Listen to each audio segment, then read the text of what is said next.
तर असा हा सावळा रामचंद्र दिवसानुदिवस वाढत जातो. साधारणतः रामायणात आपल्याला एक थीम दिसते की साधारणतः प्रभू रामाचा जन्म हा दैवी कार्यासाठी झाला होता. राजा म्हणून, क्षत्रिय म्हणून त्या रामाचं पुढचं कर्तव्य असणार होतं.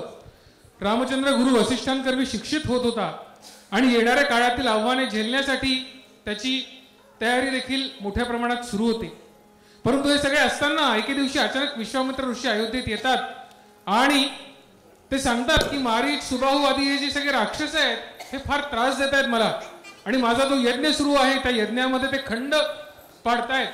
वास्तविकता बघायला गेलं तर हे विश्वामित्रांसारखे ऋषी फार शक्तिशाली होते, विद्वान होते, परंतु जेव्हा दीक्षित म्हणून ते बसतात यज्ञ करण्यासाठी तेव्हा त्यांच्यावरती मर्यादा होतात.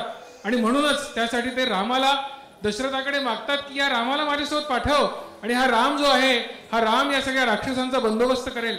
इथे विचार करा की आपल्या सगळ्यांना जेव्हा आपण समर व्हॅकेशन मध्ये आपल्या मुलांना टाकतो, दिवसभरासाठी किंवा 4 दिवसांसाठी पाठवायचं असतं, तेव्हा आपली काय अवस्था होते. अगदी तशीच अवस्था त्या दशरथाची पण झाली आहे, त्याच्या आईची झाली आहे. ते तयार नाही आहेत या रामचंद्राला पाठवण्यासाठी.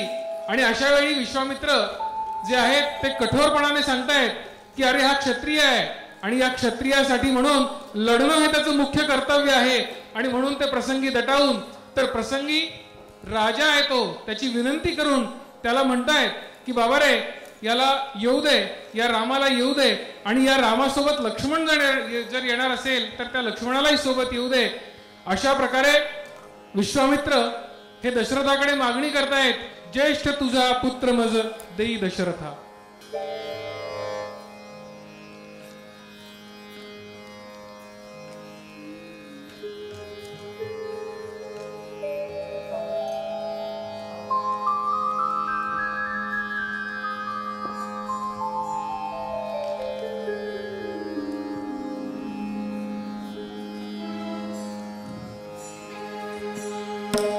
ज्येष्ठ तुझा पुत्र मला दे दशरथा.